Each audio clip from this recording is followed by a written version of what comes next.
Bismillahirrahmanirrahim. Assalamu alaikum wa rahmatullahi wa barakatuhu. Ici Jean Pain pour la quatrième partie de la série Les étoiles, la création d'Allah et la terre plate. Dans cette vidéo-ci, nous allons aborder les livres apocryphes et les livres de sciences chrétiens anciens. Donc en termes de livres apocryphes, on a l'Apocalypse d'Esdras. Donc Esdras, alayhi salam, c'est un prophète israélite. Donc vous pouvez trouver son PDF sur internet, dans Google, tapez Apocalypse d'Esdras, c'est disponible en français. Il fait partie de la série Les Apocryphes éthiopiens, donc la même Éthiopie où se sont enfuis les esclaves des Koraïchites. Donc voilà quoi. Et c'est à la page 139 du PDF. Donc versets 55 à 60.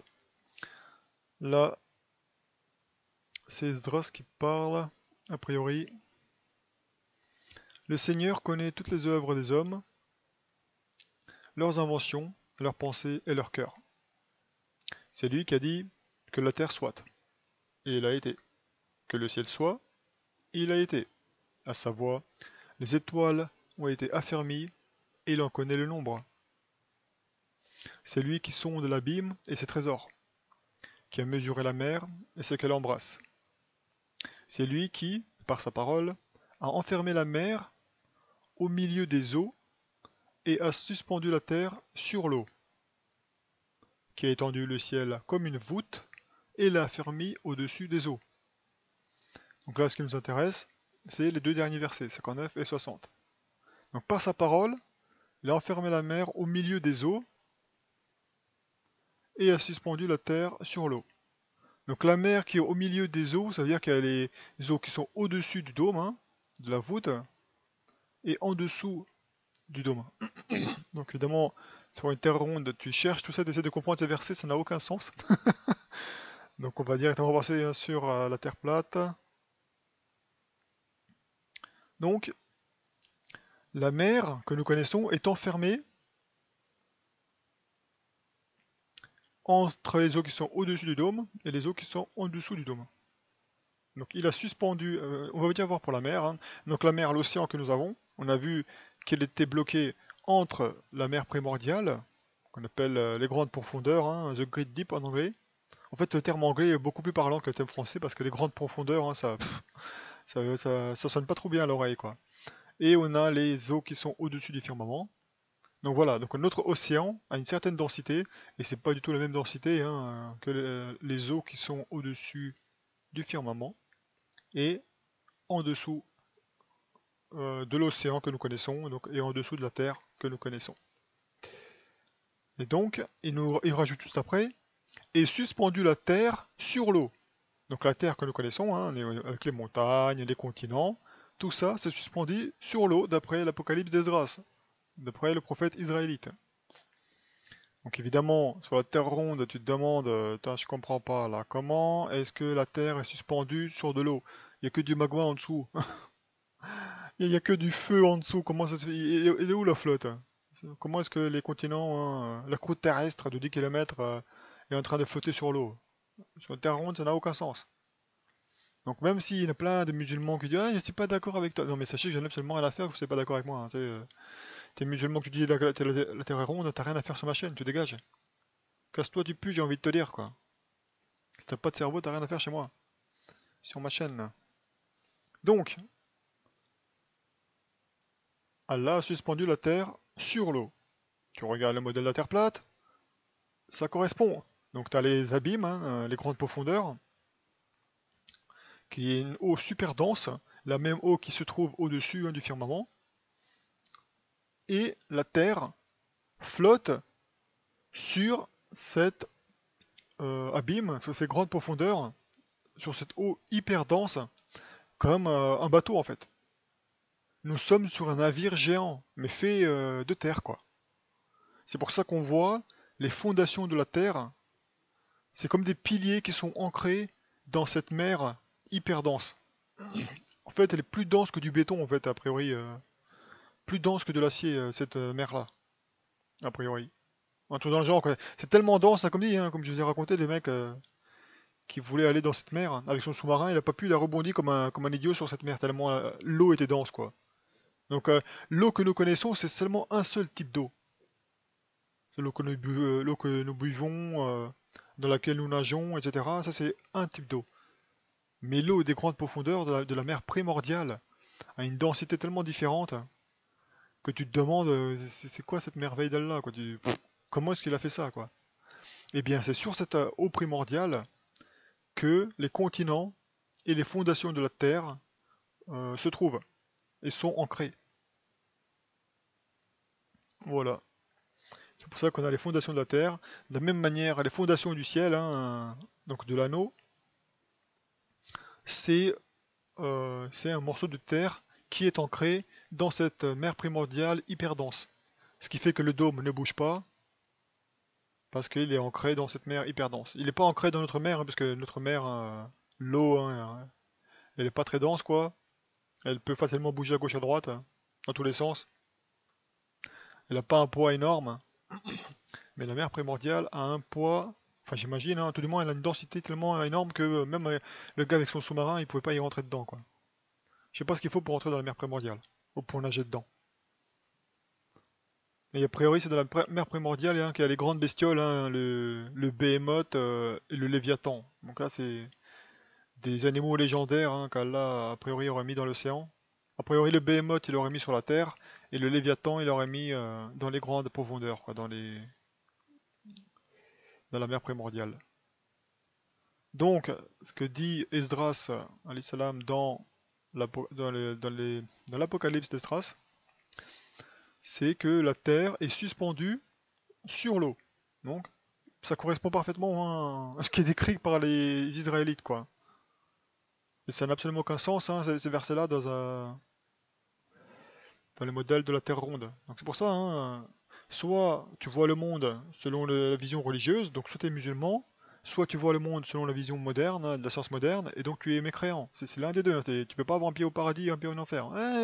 Comme Allah cite les gens dans la sourate 7 à Al-Araf, les gens qui sont sur le mur qui est entre le paradis et l'enfer, ils sont ni entrés au paradis parce qu'ils n'avaient pas suffisamment les bonnes œuvres, et ils sont pas non plus entrés dans l'enfer parce que ils avaient pas suffisamment fait de péché ou leur jugement est encore en attente, quoi. Mais le jour où Allah décidera de leur sort, hein, j'imagine qu'il les éprouvera hein, pour voir s'ils méritent d'aller en enfer ou au paradis, quoi. Mais en attendant, ils se trouvent sur ce mur, Al-Araf, hein, qui se trouve entre le paradis et l'enfer. Et voilà, quoi. Donc c'est ça, hein, si vous voulez être de ces gens-là, hein, à vous demander est-ce que j'irai au paradis, est-ce que j'irai en enfer, hein, c'est parce que vous continuez hein, à hésiter, soit je vais dans la science religieuse, la science d'Allah, soit je vais dans la science du shaitan, la science moderne.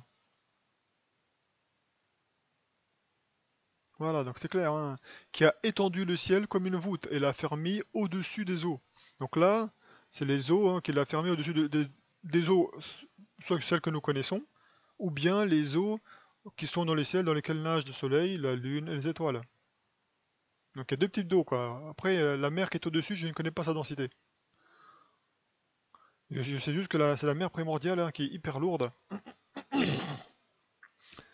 tout du moins qui a une densité de folie. La mer qui est au-dessus, dans laquelle nage le soleil, la lune et les étoiles, je connais pas sa densité, tout du moins les hadiths mentionnent qu'il n'y a aucune goutte de cette mer dans le ciel qui tombe sur la terre, quoi.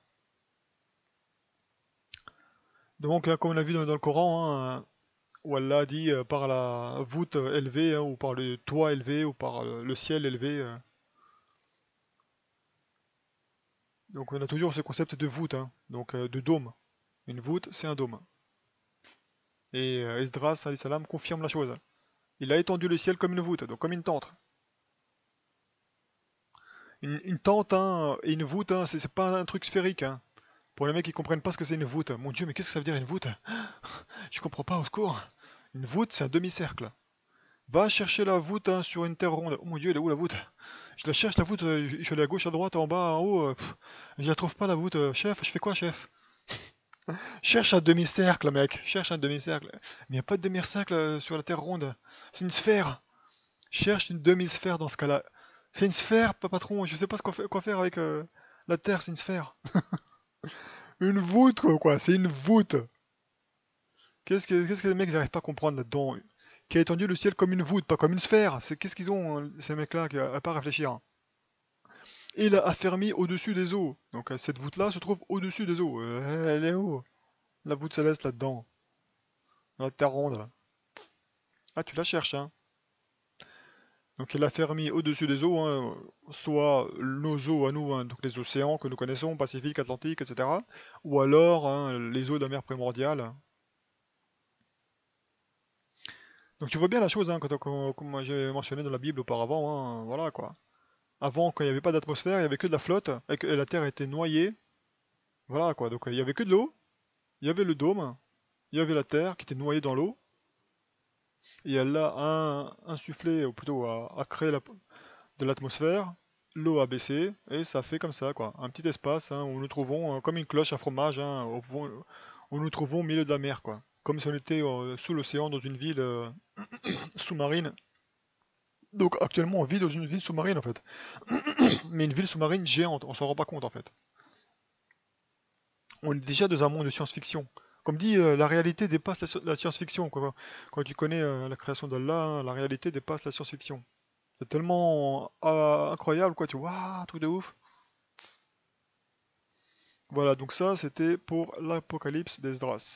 On passe maintenant au livre d'Enoch, un autre livre apocryphe de la Bible, qui était sorti de la Bible, alors qu'il y a quoi, moins de 500 ans, il était encore dans les canons de la Bible.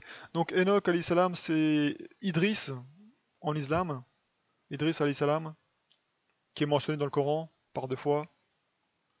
Donc évidemment, si Allah mentionne Idriss dans le Coran et que le livre d'Idriss est disponible à la lecture, pourquoi toi, en tant que musulman, tu vas pas le lire? Ah non, mais c'est un truc chrétien.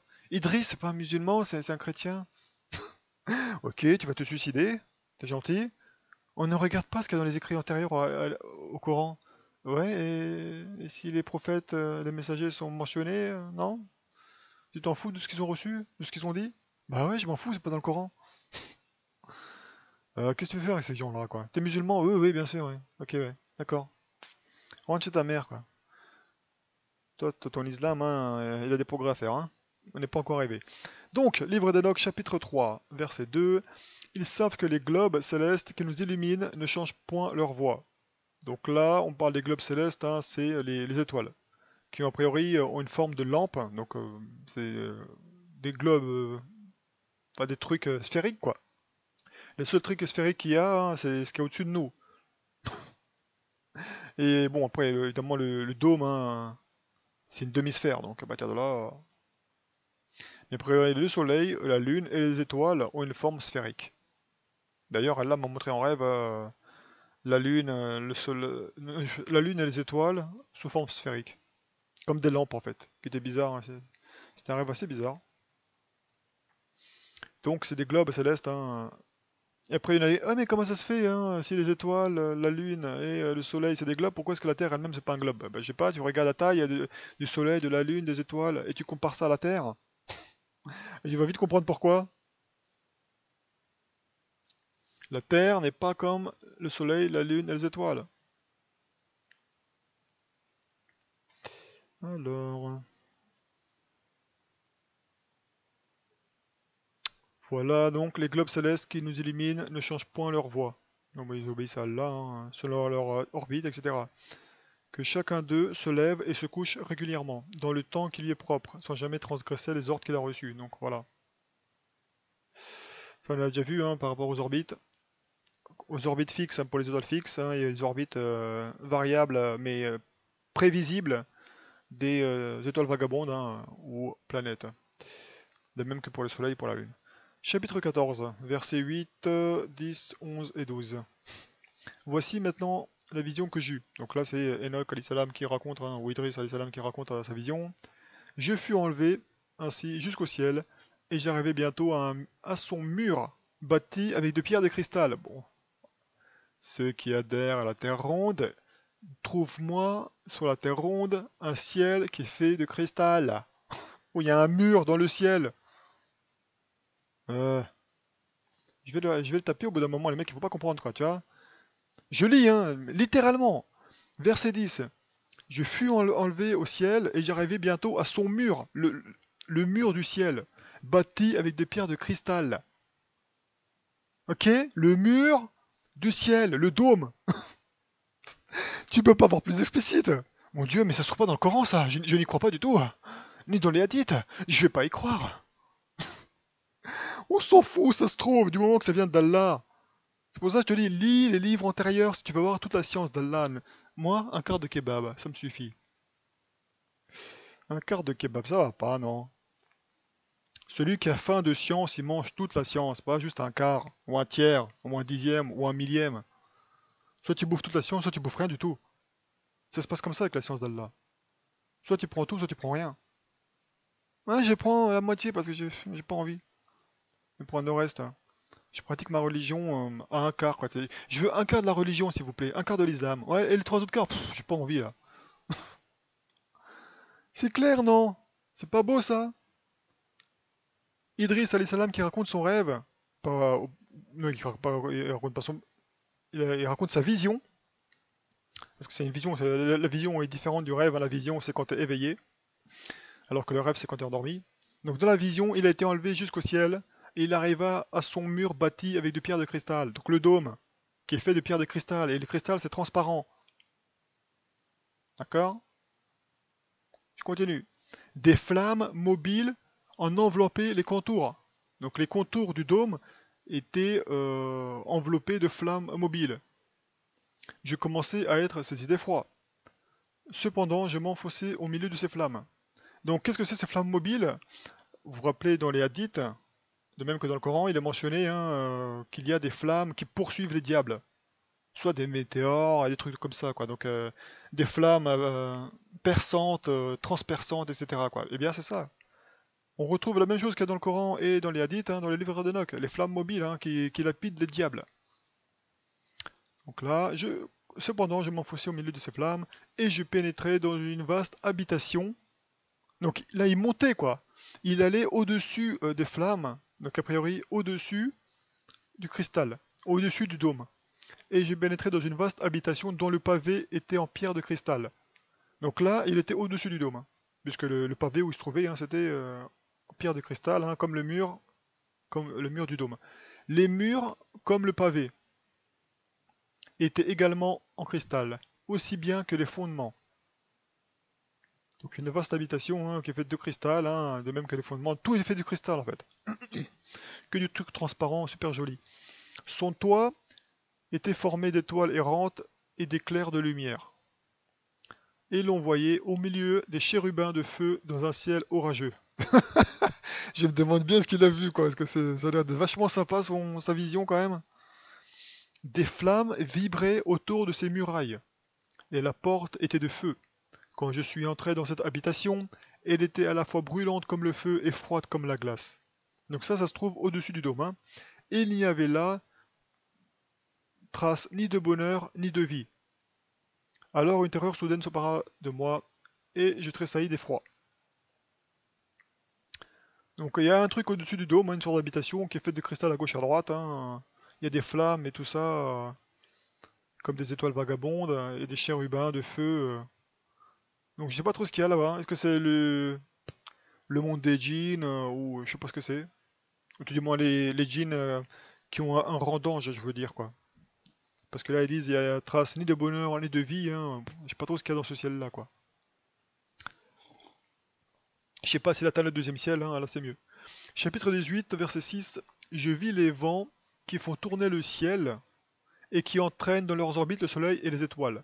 Ça veut dire que dans la mer qui est dans le ciel, dans lequel il y a le soleil, la lune, les étoiles, vagabondes et fixes, il y a un vent, donc comme un courant, de la même manière qu'il y a un courant dans la mer, dans les océans.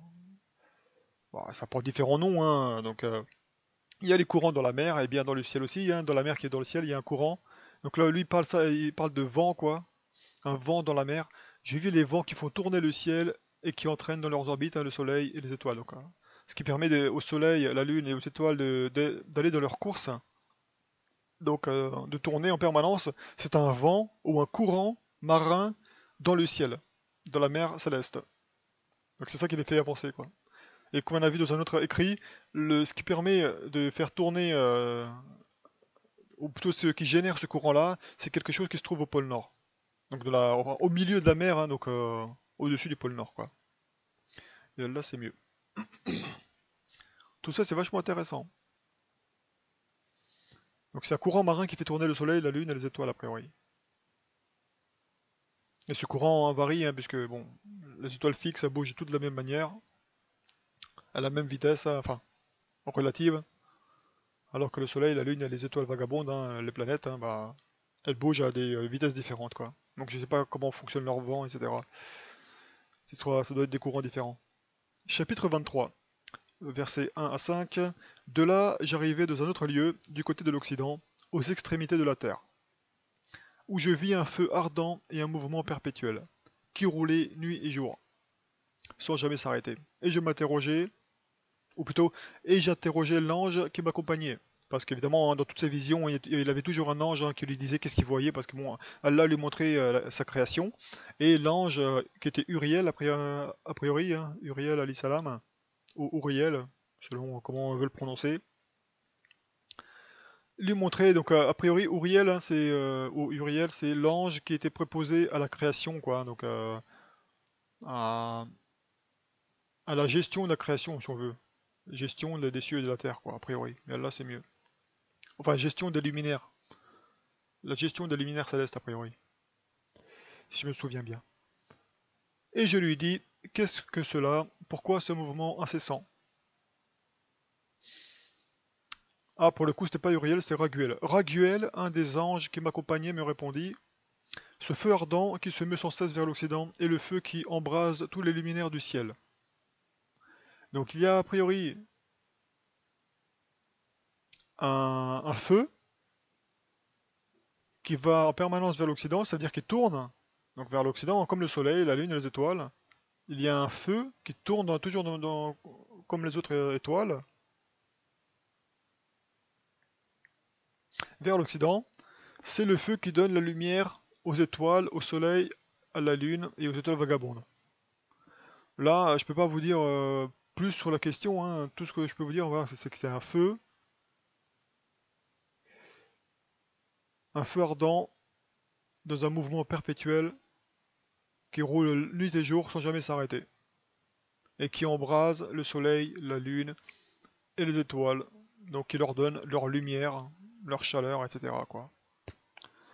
D'où vient ce feu? Là, c'est mieux. Tout du moins, c'est juste pour nous informer, comme quoi il y a un feu qui donne. Quand on se demande d'où vient la luminosité et la chaleur, hein, du soleil, de la lune et des étoiles, hein, a priori, c'est ce feu-là, quoi.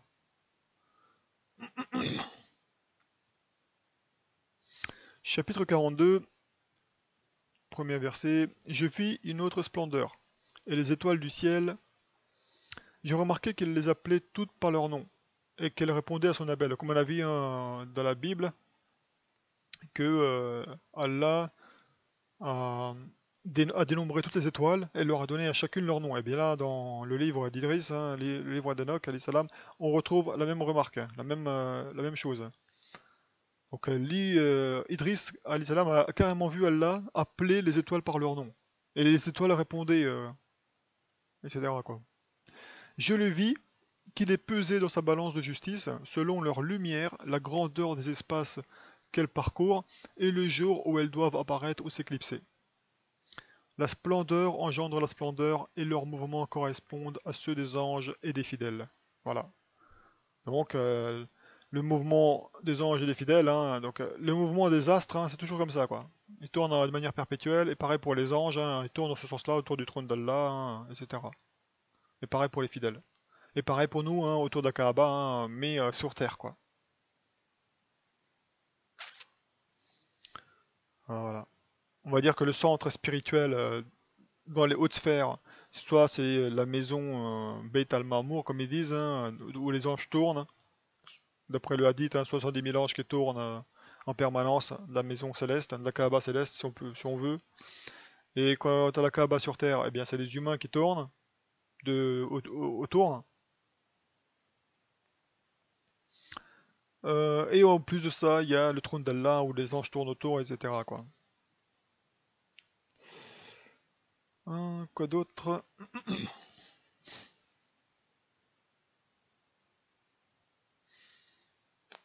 Hop. Ok. Chapitre 71, versets 6, 7. D'abord, on voit s'avancer le grand luminaire, qu'on appelle Soleil, dont l'orbite est comme l'orbite du ciel, et qui est tout resplendissant de feu et de flammes. Le vent chasse le char sur lequel il est monté. Voilà, donc on a parlé du vent juste avant. Le vent... Je sais plus, il était le vent là. Bah, peu importe.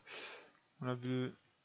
Voilà, dans le chapitre 18, verset 6, je vis les vents qui font tourner le ciel et qui entraînent dans leurs orbites le soleil et les étoiles. Et juste après, dans le chapitre 71, il dit la même chose. Le vent chasse le char sur lequel il est monté. Voilà. Donc c'est le vent ou le courant marin de la mer céleste qui fait tourner le soleil, quoi. Verset 45 à 47, toujours du chapitre 71. Telle est la loi du cours du soleil, il s'avance, il recule, tour à tour. Donc tu te demandes comment est-ce que le soleil il recule et il avance sur une terre ronde. Je croyais que c'était la terre qui avançait, qui reculait par rapport au soleil selon les saisons. Il y a Idriss qui te dit absolument pas les mecs. Non, non, non. C'est le soleil qui bouge, qui avance et qui recule, tour à tour. Ouais. Verset 45 du chapitre 71. Fais ton choix, soit t'es musulman, soit t'es mécréant. Soit tu suis la science moderne qui te dit que c'est la Terre qui avance et qui recule selon les saisons autour du Soleil, ou alors tu crois à ce que dit la religion, et c'est le Soleil qui est au-dessus de la Terre plate, et qui selon les saisons, il avance, il recule. Soit il va vers l'Antarctique, soit il va vers l'Arctique. Et c'est ça qui fait les saisons. C'est noir sur blanc dans le livre d'Idriss, les salams. Tu vas pas dire non, non, c'est faux ça. Telle est la destinée de ce grand luminaire destiné à éclairer la Terre. Ce luminaire auquel Dieu, dès le néant, a donné le nom de soleil. Car ainsi qu'il entre et qu'il sort, sans jamais avoir de relâche, fendant jour et nuit en son char les plaines éthérées. Ah, c'est magnifique ça, il fait son poète maintenant, tu sais. Fendant jour et nuit en son char les plaines éthérées. Quand Einstein il te disait que les terres ça n'existait pas, tu sais, avec sa théorie de la relativité, pour Idriss alayhi salam, ça existe, les plaines éthérées. Donc Einstein, tu prends, tu le jettes à la poubelle, ça me fait rire.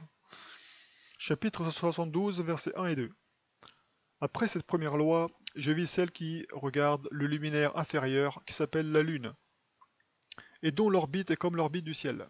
C'est encore le vent qui pousse le char sur lequel elle est montée. Donc ça c'est un autre courant marin qui fait se déplacer la Lune. Parce qu'on se demandait comment ça se fait que le Soleil et la Lune avancent au-dessus de nos têtes de la mer, quoi. Bizarre, hein. Donc là c'est une sorte de courant marin que Idriss alayhi salam appelle vent, qui déplace de la même manière qu'il y a des courants marins dans l'océan qui fait bouger l'eau froide et l'eau chaude, etc., quoi, selon les saisons, etc. Bon, bah, l'eau qui monte ou qui descend en profondeur, bon, bref, quoi. Qui va se réchauffer et ensuite qui circule comme ça. Bon. De la même manière qu'il y a des courants marins dans notre océan que nous connaissons, eh bien, il y a des courants marins dans la mer terrestre a priori, et ça porte le nom de vent. Toc, toc, toc.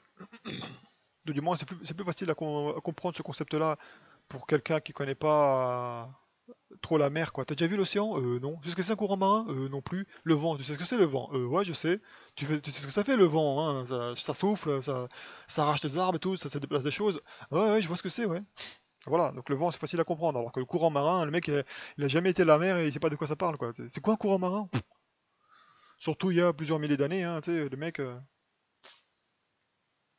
C'est pour ça, selon moi, là c'est mieux qu'Idriss alayhi salam utilise le terme de vent. Le vent qui pousse le char sur lequel elle est montée. Vers chapitre 74, versets 7, 8, 9 et 15. Et les jours tels qu'Uriel me les fit connaître, Uriel est l'ange que le Seigneur de gloire a préposé à toutes les étoiles. Voilà, donc Uriel, alayhi salam, c'est celui qui euh, a été proposé aux étoiles. Donc ce qui est bien, c'est qu'Idriss alayhi salam, il avait une ribambelle d'anges autour de lui. C'est quand même incroyable le bonhomme, quoi. C'est pas n'importe qui, hein. Idriss alayhi salam, il avait une ribambelle d'anges qui étaient autour de lui, qui lui expliquaient la création d'Allah, quoi. C'est-à-dire que Idriss, comme mentionné dans le Coran, Allah l'a élevé à un haut rang. C'est pas n'importe qui le bonhomme. Carrément, il avait une troupe d'anges autour de lui pour expliquer la création d'Allah. Voilà, qui brille dans le ciel et éclaire la terre, ce sont les dispensateurs des jours et des nuits, à savoir le soleil, la lune, les astres de toute la milice céleste qui, avec tous les autres chars, parcourent le ciel en tous sens. Et je vis dans le ciel le char de ces étoiles qui tournait sur le monde sans jamais décliner. Une d'entre elles est plus brillante que les autres, celle-ci fait le tour du monde entier. Je sais pas trop de quoi il parle là, mais bon. Je sais pas s'il parle de l'étoile polaire. Aucune idée. Bon, peu importe. Chapitre 79, versets 1, 2, 6 et 7. Dans ces jours-là, Uriel me dit, et maintenant mon fils, je t'ai tout montré, ô Enoch. Donc, ô Idris, quoi. Je t'ai tout révélé, tu vois le soleil, la lune et les anges qui dirigent les étoiles du ciel, qui président à leurs mouvements, à leurs phases, à leur conversion. Des météores sillonneront le ciel, car beaucoup d'étoiles, se détournant de leur course accoutumée, erreront dans l'espace. Pas mal ça, hein, tu te demandes comment ça se fait qu'il y a des météores dans le ciel, tu sais. Des météores sillonneront le ciel, car beaucoup d'étoiles, donc ces météores-là, ce sont les étoiles, car beaucoup d'étoiles, se détournant de leur course accoutumée, erreront dans l'espace. Donc ces météores, ce sont a priori, des étoiles qui errent dans l'espace. Ou alors les météores sont là pour les remettre sur le droit chemin, pour les lapider ou je sais pas quoi. Et les anges qui les régissent ne seront point là pour les faire entrer dans leur route. Et toutes les étoiles se soulèveront contre les pécheurs. Donc ces météores, là on peut se poser une question, puisqu'on parle de météores, il y a deux solutions.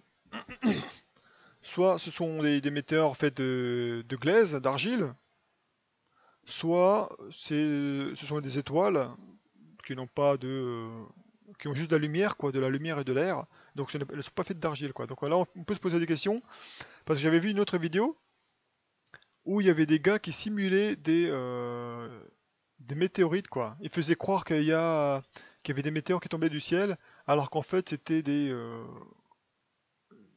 sorte des lampes, quoi, d'acier, qui étaient envoyées par l'armée, en fait. J'avais vu des vidéos sur YouTube à ce sujet-là, où ils simulaient des météores, en fait. Et quand on voyait des météores à gauche à droite, hein, et des caméras qui filmaient des météores qui tombent du ciel, en fait c'était pas des météores, c'était des morceaux de métal, c'était de la technologie, quoi. C'était des mecs a priori à l'armée, qui simulaient des météores. Et quand ils allaient voir à l'impact du météore, hein, c'était pas un rocher, hein, c'était une sorte de technologie de métal avec des fils et tout ça, quoi. Donc c'est là que c'est pour ça que je me pose la question de quel météore est-ce qu'il s'agit, quoi. Est-ce que c'est des météores faits de glaise, d'argile, ou est-ce que c'est des météores faits de lumière pure et simple? Parce que comme nous savons, hein, et comme nous verrons dans les vidéos suivantes, les étoiles dans le ciel, hein, elles sont transparentes, elles sont faites de lumière et d'air. Donc je vois pas comment ces météores-là pourraient être d'argile. Alors que les pierres qui ont été balancées sur Sodome et Gomorre, elles par contre étaient faites d'argile, quoi, de terre, puisqu'ils sont fait lapider littéralement. De la même manière qu'on avait juste avant, hein, les flammes qui traînent autour du dôme, hein, de cristal,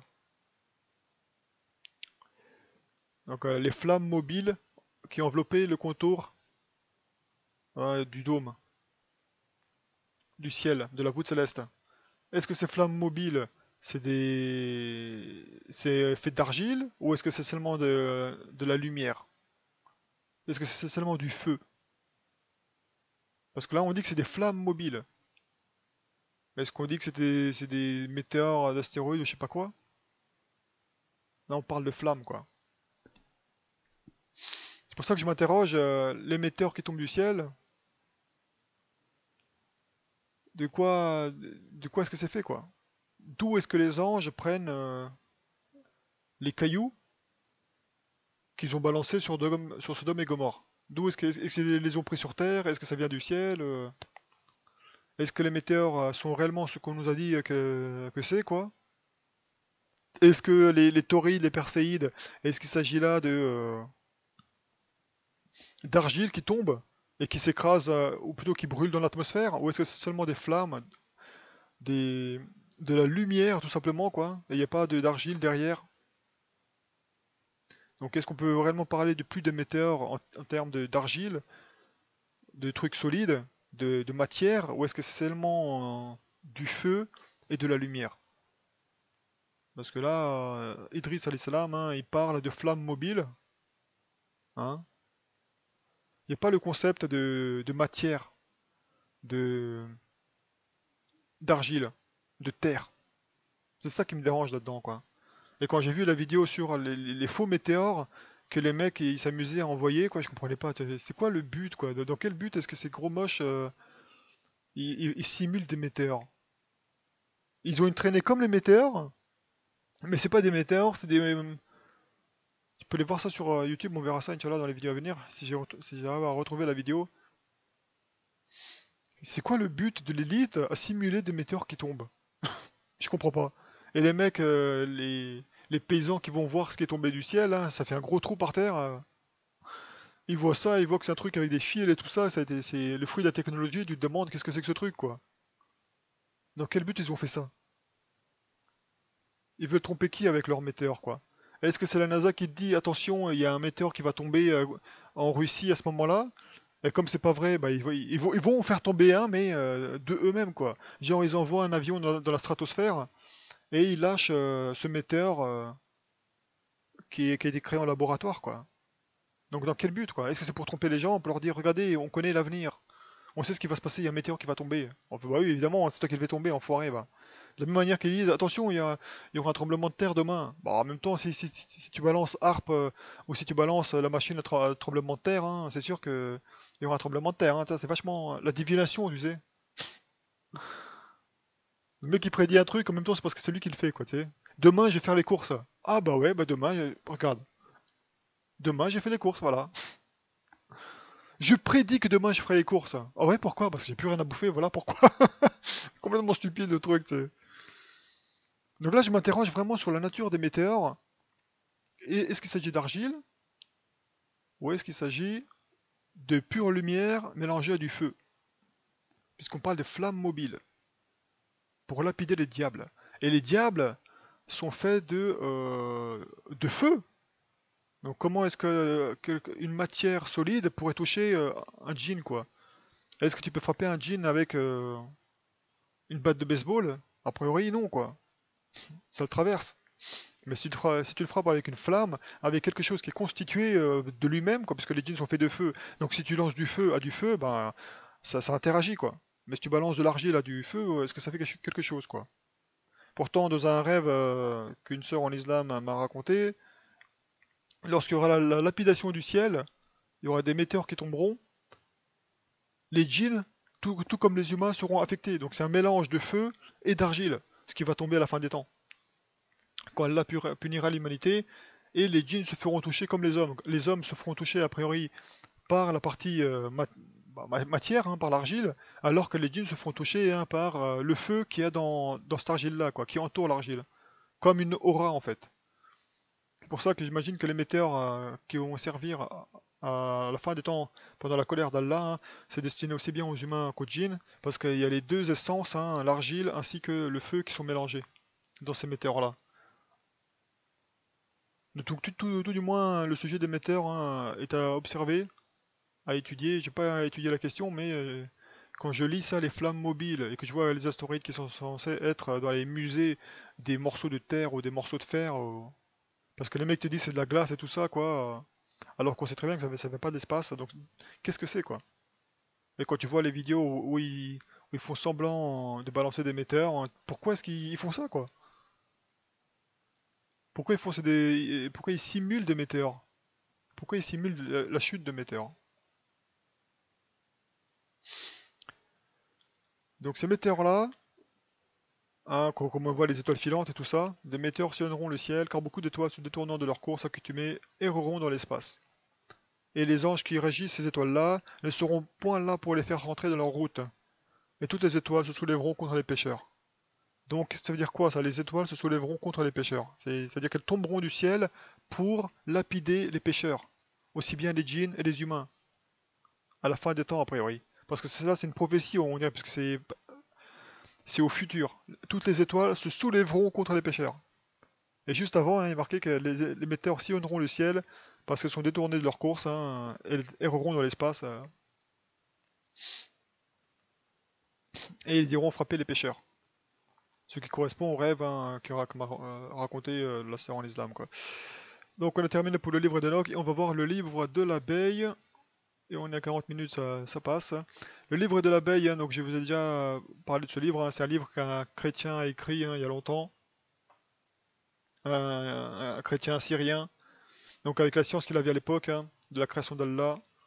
Pour ça, hein, tu fais la différence entre la création d'Allah et la science moderne, hein, parce que de toute façon, en termes de science, hein, il n'y avait rien à l'époque, il y a 2000 ans. Chapitre 4, au sujet du ciel.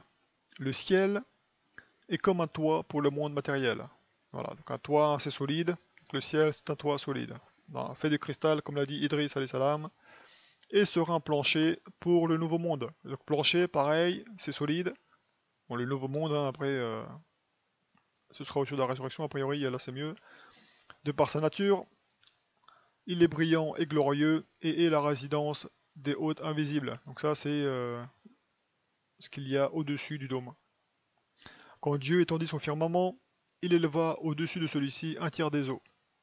Et au-delà de celle-ci, il y a le ciel de lumière et des luminaires. Voilà pourquoi les gens disent le ciel est le ciel des cieux, car nous appelons ciel le firmament et les eaux qui sont au-dessus de celui-ci. Donc si on prend le schéma, notre ciel, d'après ce que dit le petit bonhomme, c'est le firmament, donc le dôme de cristal, et les eaux qui sont au-dessus du firmament. Et le ciel qui se trouve au-dessus de ces eaux-là, c'est le ciel des cieux. Donc comme on dit, on a les 7 cieux, et au-dessus des 7 cieux, hein, bah, on a le ciel des cieux où se trouvent les anges d'Allah, quoi. Et peut-être même le trône d'Allah, et là c'est mieux. Hop, chapitre 5, au sujet des anges. Extrait du chapitre. Le commentateur et ses compagnons disent: le tabernacle que Moïse salam construisit est un modèle miniature du monde entier. L'extérieur du tabernacle, donc de la tente, a l'aspect ou forme de ce monde, donc du ciel et de la terre. Mais l'intérieur du tabernacle ressemble à l'endroit qui se trouve au-dessus du firmament. Donc l'aspect extérieur ressemble à un dôme, à une voûte, une demi-sphère circulaire, donc, puisque c'est une demi-sphère, sinon ce sera... c'est dans le truc, un demi-sphère, quoi. Hein. C'est comme une tente de cirque, on va dire, hein, mais c'est un dôme, quoi, une voûte. C'est à ça que ressemble le tabernacle ou la tente que Moussa salam a reçu l'ordre de construire par Allah, hein, sur le mont Sinaï, hein, quand il devait aller récupérer la tablette de saphir. Alors que ce qu'on nous fait croire avec tous les modèles tout pourris, les modèles 3D, les dessins et tout ça à notre époque, on veut nous faire croire que le tabernacle de Moïse, mentionné dans l'Exode, est un truc rectangulaire. Alors que c'est pas du tout ça. Et les mecs, ils savent même pas comment construire le truc, quoi. Ils ont mis, parce qu'il y a plusieurs couches, hein, tu sais, il y a plusieurs vêtements, hein, qui ne devaient pas être emboîtés les unes sur les autres. Donc on va dire plusieurs peaux, des peaux de fait de, voilà, couverture de peau de bélier teinte en rouge, couverture de poils de chèvre, drap de fin lin, etc., quoi. Il y a des peaux qui dans l'Exode ne devaient pas être superposées les unes aux autres, mais dans leur modèle, hein, il faut pas le faire, on va le faire quand même. Donc ils ont même pas suivi, hein, genre tu prends un meuble Ikea et tu le construis n'importe comment, quoi, tu sais, tu suis pas le schéma. Et ben c'est ce qu'ils ont fait dans leur modèle en fait. Au lieu de suivre le schéma qu'Allah leur a dit, hein, pour construire le tabernacle, vous faites comme ci, vous faites comme ça, quoi. Bah, les mecs à notre époque, hein, ils ont absolument pas suivi ce qui est marqué dans l'Exode. Ils ont rajouté des éléments qui ne se trouvent pas dans la liste de courses. Genre tu chopes le meuble Ikea et bah tu rajoutes des vis quoi, tu sais. Alors que c'est pas dans les dans ce que t'as acheté quoi. Ou dans ce qu'on t'a dit d'utiliser pour construire le meuble. Et bien là c'est pareil pour la tente, hein. Les Juifs à notre époque, hein, pour construire leur modèle, leur rectangle, ils ont dû rajouter des éléments qui n'existent pas. C'est pour ça que leur modèle de tente ou de tabernacle rectangulaire, ça n'a aucun sens. Et que à l'époque, il y a déjà il y a 2000 ans, ils disaient que c'était un modèle miniature du monde entier, donc un dôme. Et ça, évidemment, si tu construis des trucs rectangulaires comme ça, c'est pour que tu ne te poses pas de questions. Parce que si tu te dis, si on fait un lien avec le tabernacle de Moussa alayhi salam, tu feras aussitôt un lien avec la terre plate. Mais si on te dit que c'est un rectangle, eh bien tu n'auras aucun scrupule à croire en une terre ronde. Parce que là, on t'enlève le lien qu'il y a entre le tabernacle de Moussa alayhi salam et la forme de la terre. Donc la forme du monde. Parce que le tabernacle de Moussa alayhi salam, c'est un modèle miniature des cieux et de la terre. Donc, une demi-sphère. Ah, tu vois le lien, hein, c'est pas pour rien Allah qui lui dit à Moussa de construire un tabernacle, hein, c'est qu'il a construit un modèle miniature de la terre et des cieux. Et si les mecs, les satanistes à notre époque veulent nous tromper avec leur modèle rectangulaire du tabernacle, hein, c'est pour qu'on adhère sans scrupule hein, au modèle de la terre ronde. Parce que si on disait la terre est ronde, et que d'un autre côté, on te dessine un tabernacle qui est comme une tente de cirque, un modèle miniature de la terre plate, tu dis, d'un point de vue religieux, il y a un truc qui colle pas, quoi. C'est pour ça qu'à notre époque, hein, ils veulent nous tromper avec leur tabernacle rectangulaire. On continue. Chapitre 8. Au sujet du firmament. Ah oui, juste avant, parler vite fait de l'intérieur du tabernacle qui ressemble à l'endroit qui se trouve au-dessus du firmament. Et là, à l'intérieur du tabernacle, il y a le Saint des Saints, où il y a le prêtre sacrificateur, qui a le droit d'y entrer qu'une fois par an, etc. A priori, le prêtre sacrificateur dans le ciel, c'est Issa alayhi salam. C'est lui qui a ce rôle-là, en fait. Et là, c'est mieux. Chapitre 8, au sujet du firmament. Le soir du deuxième jour de la semaine, Dieu voulut séparer les cieux de la terre, afin qu'il y ait des luminaires et des étoiles sous les cieux pour éclairer ce monde. Donc sous le firmament, sous le dôme. Et afin que les cieux soient une demeure pour les bienfaisants et les anges après la résurrection. Dieu dit qu'il y a un firmament qui séparera les eaux des eaux, et aussitôt les eaux se séparèrent en trois parties. Une partie demeura sur la terre pour l'usage des hommes, du bétail et des oiseaux, ce sont les rivières et les mers. Avec une autre partie, Dieu fit le firmament. Donc là, j'imagine que c'est aussi bien le dôme de cristal que la mer qui se trouve directement en dessous du firmament où nagent les étoiles, le soleil et la lune. Et la troisième partie, il l'éleva au-dessus du firmament.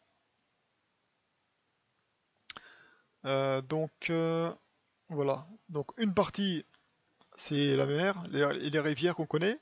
Une autre partie le firmament a été créé avec. Donc là, j'imagine que ça aussi la mer qui a permis au soleil, la lune et les étoiles bah, de continuer leur course. Et la troisième partie, c'est au-dessus du dôme. Bon, j'imagine que dans sa tête, hein, il a inclus que la mer qui est au-dessus du dôme, c'est aussi la mer qui se trouve en dessous de la Terre, quoi. Puisque la Terre est ancrée sur la mer primordiale, et il s'agit de la même flotte hein, au-dessus du dôme que en dessous de la Terre. Donc la mer qui entoure le dôme, quoi. On peut dire que dans tous les cas, il s'agit de la mer primordiale. La flotte qui se trouve au-dessus du dôme et en dessous de la Terre.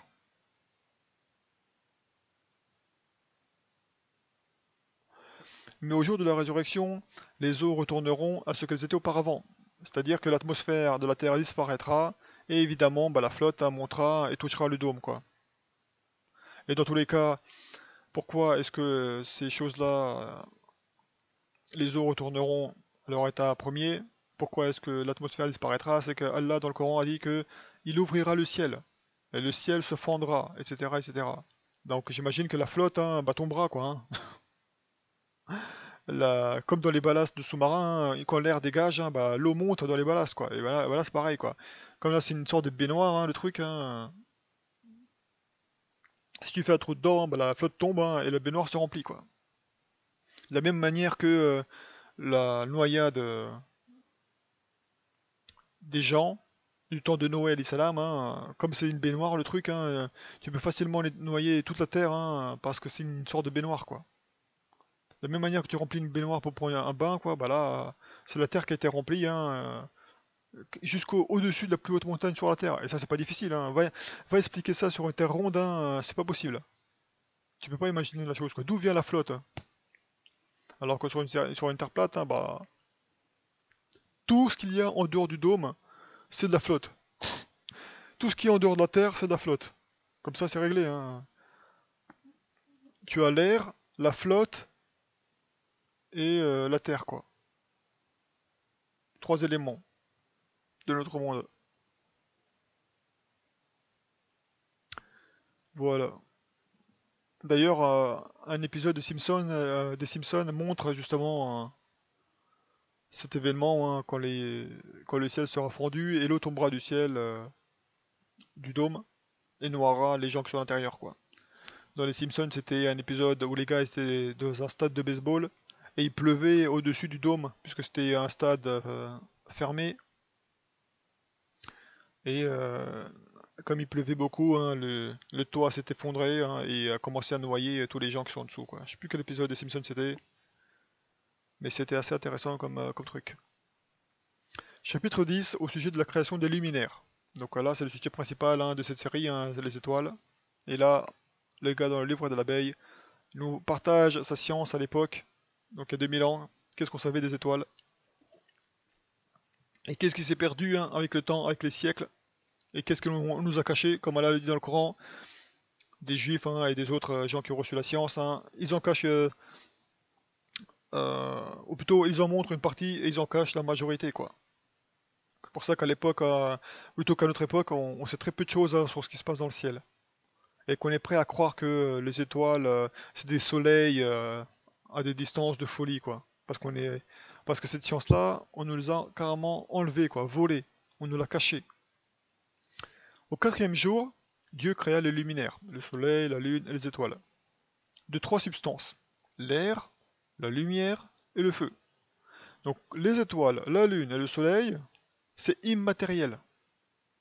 C'est de l'air, de la lumière et du feu. C'est pour ça que je me suis intéressé à la nature des météores. Puisqu'on a vu juste avant que les météores, c'était des étoiles errantes, qui sont sorties de leur course, hein, de leur orbite, hein, et qui se baladent à gauche à droite, qui font n'importe quoi. Et on a vu que c'était aussi des flammes mobiles, ces météores, qui sont utilisés pour lapider les diables. Donc là, on parle bien de feu, de lumière hein, et d'air. C'est pour ça que je me demande d'où viennent les cailloux hein, que les anges ont utilisés pour lapider Sodome et Gomorre. Et qu'ils utiliseront pour lapider les gens hein, au jour de colère, hein, qui devrait arriver dans pas longtemps. De la même manière que l'astéroïde qui est comme une meule, comme une montagne embrasée géante, d'où est-ce que ça vient ça? C'est ça qui m'intéresse, c'est d'où est-ce que ça vient tout ça? Ça, je n'ai aucune réponse sur la question, pour l'instant. Je n'ai pas encore la science pour savoir d'où vient ces choses-là, quoi. Ça vient du ciel, de quelque part du ciel, hein, mais de quelle région du ciel, hein, là c'est mieux. Parce que dans tous les cas, le soleil, la lune et les étoiles sont faits d'air, de lumière et de feu, et pas d'argile. Pourtant, l'astéroïde qui va tomber dans la mer et qui va noyer New York et les côtes occidentales, hein, c'est un truc solide, hein, c'est du rocher, quoi. C'est marqué dans l'Apocalypse de Jean, hein, c'est une montagne embrasée qui tombe du ciel. C'est comme une meule qui est jetée dans la mer. Bah, une meule, c'est solide, hein, c'est pas d'air, c'est pas de la lumière, c'est pas du feu. Donc on se pose des questions, d'où est-ce que ça vient, quoi. Et ça, j'ai pas de réponse pour l'instant. Donc Dieu prit de l'air et prépara des réceptacles comme des lampes. Donc avec de l'air, il a préparé des sphères. D'accord? Des sphères faites d'air. Et mélangea le feu avec la lumière et les remplit. Donc ces lampes d'air sont remplies de feu et de lumière. Donc c'est ça, hein, les étoiles, la lune et le soleil. C'est de l'air qui est rempli de feu et de lumière. Donc là-dedans, il n'y a pas d'argile, il n'y a pas de fer, il n'y a pas de matériaux, de nickel, comme dit Rorschach, tu sais, ça me fait rire ça. Et parce que, et parce que dans la nature du feu, il n'y avait pas de lumière, ni chaleur dans la lumière, le feu donna sa chaleur à la lumière, et la lumière donna sa luminosité au feu. Et de ces deux-là furent fabriqués les luminaires, le soleil, la lune et les étoiles. Donc les étoiles, la lune et le soleil sont faites, hein, de feu et de lumière. À aucun moment il est mentionné, hein, d'argile, hein, de terre, de nickel, de feu, de fer, de titane ou ce que tu veux, quoi. De glace ou je sais pas quoi. Là il y a trois éléments, hein, en tout, quoi. L'air, qui est le réceptacle, la lumière et le feu, qui donnent la chaleur et la lumière de ces objets célestes. À ce sujet, on a le verset du Coran, hein. Sourate 24, verset 35. Allah, Allah est la lumière des cieux et de la terre. Sa lumière est semblable à une niche où se trouve une lampe. La lampe est dans un récipient de cristal et celui-ci ressemble à un astre de grand éclat. Donc là, c'est exactement ce qu'on a vu, hein, ce qu'on vient de dire dans le livre de l'abeille. Pourtant, le livre de l'abeille précède le Coran. Donc ça n'a pas pu être écrit, hein, après avoir lu le Coran, quoi. Donc ce qu'on nous dit avec la lumière d'Allah, ça correspond là.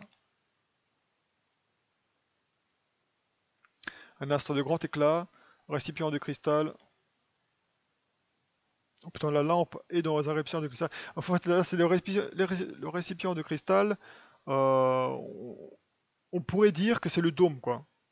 La lampe est dans un récipient de cristal. C'est-à-dire que l'étoile est dans un récipient de cristal. Parce que dans tous les cas, hein, après, j'ai pas vu. Ah oui, c'est un kaukab en fait. Ah non, peut-être pas. J'ai pas regardé quel mot ils utilisaient pour la lampe là. Pour le coup, Sourate 24. Je vais voir ça une seconde. La lampe qui est mentionnée dans le verset de la lumière est appelée une misbah. Donc ça c'était autre chose. C'est une misbah. Bon, je parle pas l'arabe donc je vais pas trop vous informer sur la question. Mais la lampe est une misbah. La lampe se trouve dans un récipient de cristal. Donc la lampe n'est pas faite de cristal, mais elle se trouve à l'intérieur d'un récipient de cristal. On pourrait dire que le récipient de cristal, hein, c'est le dôme, quoi, qui est fait de cristal. Et comme la lampe se trouve à l'intérieur du récipient de cristal, donc la lampe ou l'étoile se trouve à l'intérieur du dôme, quoi. Et la lampe ressemble à ou plutôt... Ouais, bon là, je sèche, là, pour comprendre la chose. Parce que la lampe est dans un récipient de cristal, et le récipient de cristal dans lequel se trouve la lampe ressemble à un astre de grand éclat. Donc là, ce qu'on nous dit tout simplement dans le livre de l'abeille, c'est que dans tous les cas, la lampe est faite d'air. Le réceptacle, comme une lampe, est fait d'air. Et à l'intérieur de ce réceptacle, qui est une sphère, il a mis du feu et de la lumière. Il les a remplis, hein, de feu et de lumière, quoi. Donc le cristal là-dedans, hein, et peut-être qu'il a mis cette lampe-là qui est faite d'air, de feu et de lumière dans un réceptacle de cristal. Oh, là, c'est un peu trop, ça dépasse ma compréhension pour l'instant et ma connaissance là, du sujet. Certains disent que les luminaires ont été créés le matin, que le soleil fut placé dans l'est et la lune dans l'ouest, alors que d'autres disent qu'ils ont été créés le soir et que le soleil fut placé dans l'ouest et la lune dans l'est. C'est pourquoi les juifs célèbrent le soir du 14e jour du premier mois. D'autres disent que tous les luminaires furent placés dans l'est lors de leur création. Le soleil fit sa première révolution le jour, alors que la lune attendit jusqu'au crépuscule et commença alors sa révolution. Puisque le soleil, la lune, etc., quoi. La nuit et le jour. Le chemin des luminaires se situe sous le firmament. Voilà, donc voilà, le chemin des luminaires se situe sous le firmament. Donc le firmament, c'est le dôme solide, et le chemin des luminaires sous le firmament. Donc ça, c'est le soleil et la lune, et les étoiles, tournent sous le dôme. Donc là, c'est le bonhomme qui te dit, voilà quoi. D'est en ouest, sous le dôme, les étoiles, le soleil, la lune tournent. Donc c'est une science hein, il y a 2000 ans quoi. Hein. Les savants à l'époque, hein, comme dit le prophète Mohammed a dit qu'à la fin des temps, les savants, ce seront les pires gens sur la surface de la Terre. Hein. Et bah, tu prends les savants à l'époque, hein, il y a 2000 ans, ils n'avaient pas peur de dire les choses hein, et de parler selon la science religieuse. Quoi. Parce qu'à notre époque, hein, les savants, ils comparent la science du Coran, ils prennent comme référence la science moderne. Quoi ce qui est écrit dans le Coran ne correspond pas à la science moderne, eh bien on va déformer le Coran pour que ça corresponde à la science moderne. Comme ça on n'aura pas l'air de gros idiots d'attardés mentaux, des moyenâgeux quoi. C'est comme ça que réfléchissent les savants à notre époque, hein, c'est parce qu'ils prennent comme référence la science moderne au lieu de prendre les livres anciens.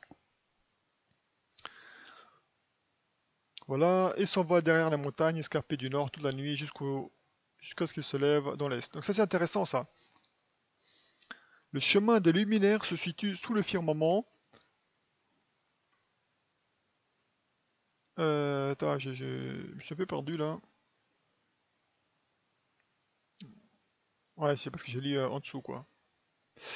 Le chemin des luminaires se situe sous le firmament, et ils ne sont pas statiques comme les gens ont dit bêtement, mais les anges les guident.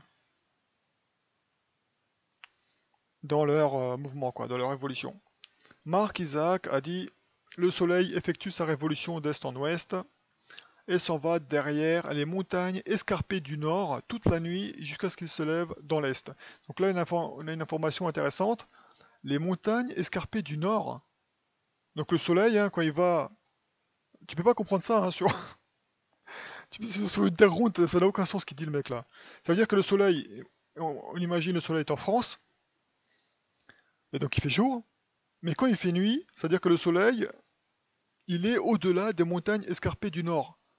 Il y a des montagnes escarpées au nord? Je croyais que c'était de l'eau qu'il y avait au pôle nord.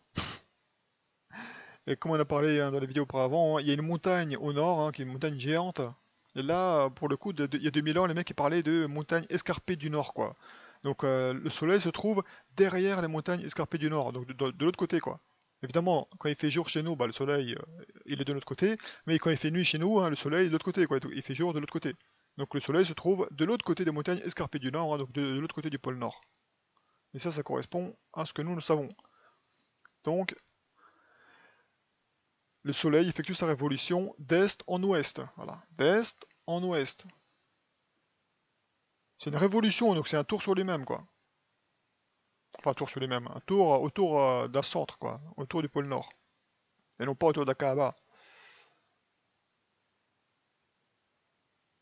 Et s'en va derrière les montagnes escarpées du Nord toute la nuit, jusqu'à ce qu'il se lève dans l'Est.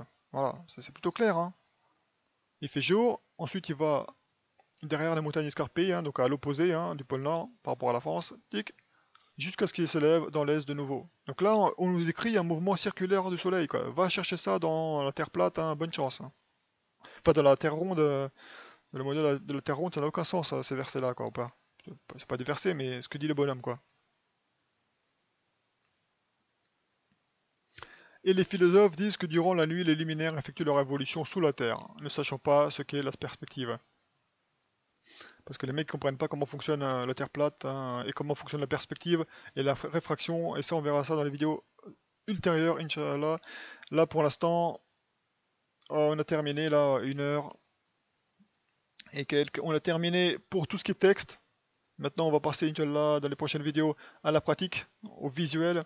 Donc il y a des chances que je me fasse bloquer les vidéos parce que les vidéos m'appartiendront pas forcément. Mais je vais voir. On va voir ça. Inch'Allah en espérant que je vais pas me faire bloquer bêtement. Alaykoum salam wa rahmatullahi wa barakatuh.